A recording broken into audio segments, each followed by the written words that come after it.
हुए नावर बेनिशां ऐसे ऐसे, जमी खा गई नौजवान ऐसे ऐसे।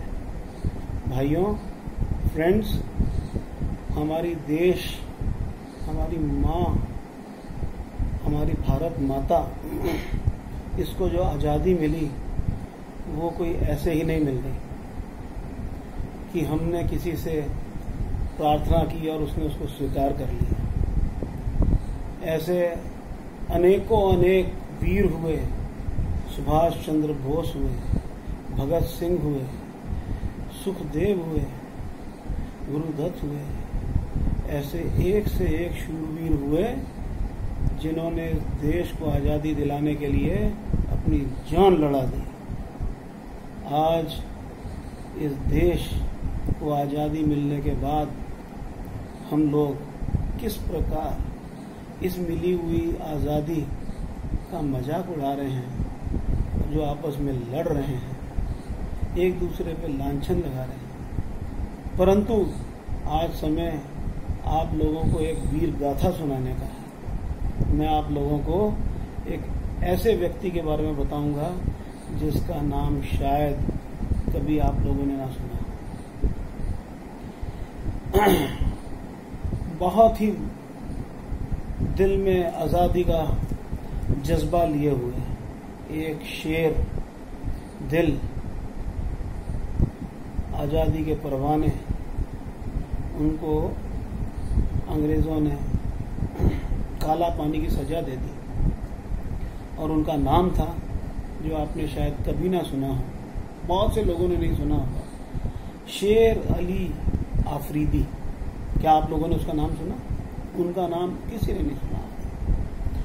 कई बार ऐसा होता है, कुछ लोग कर गुजरते हैं परंतु उनके बारे में किसी को पता नहीं होता। तो मैं आज आपके लिए फिर से उनके बारे में कुछ बताने की कोशिश करूंगा।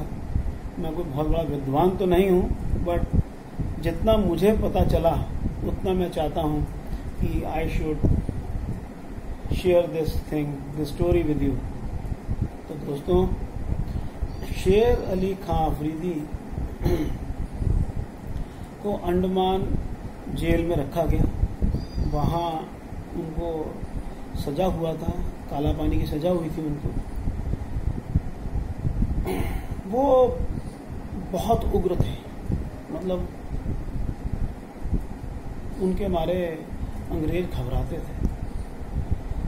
तो जब उनको वहां रखा गया तो उन्होंने सोचा कि मेरे को कुछ प्लानिंग करनी पड़ेगी, नहीं तो चेन से बांध देंगे आदमी को और उसको काल कोठरी में डाल के रखते थे, तड़पने पे मजबूर करते थे। तो थोड़ा उन्होंने अपना एक दिमाग लगाया। उन्होंने ये किया, एक मन बना लिया, प्लान बना लिया कि मेरे को बिल्कुल काम कूल शांति से रहना है और अपना व्यवहार इतना अच्छा करना है कि अंग्रेज मुझे अपना वफादार समझने लगे।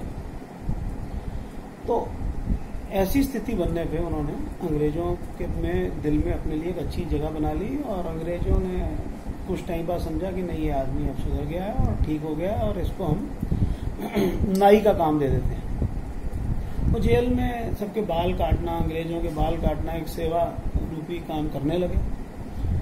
और एक दिन क्या हुआ कि उनको पता चला कि उस समय 8 फरवरी 1872 भारत के गवर्नर जनरल मेयो अंडमान आने वाले हैं और उन्होंने मन ही मन कुछ सोचा हुआ था।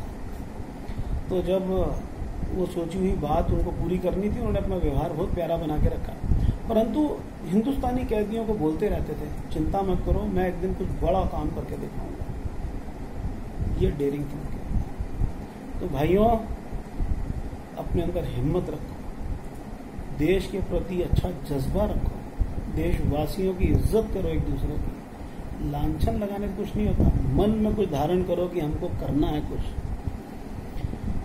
तो जब वो मेयो जो थे गवर्नर जनरल, बहुत बड़ा आदमी होता है, तो इनको सेवा करने का मौका मिला, ये वहीं पे उनकी सेवा में लग गए।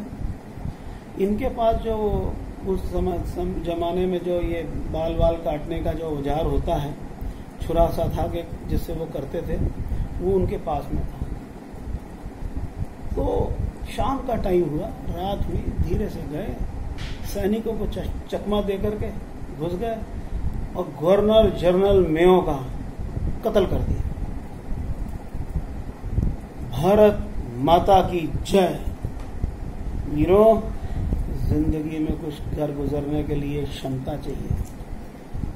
और उसके बाद जो हुआ, उनको 27 फरवरी को सजाए मौत दे दी गई।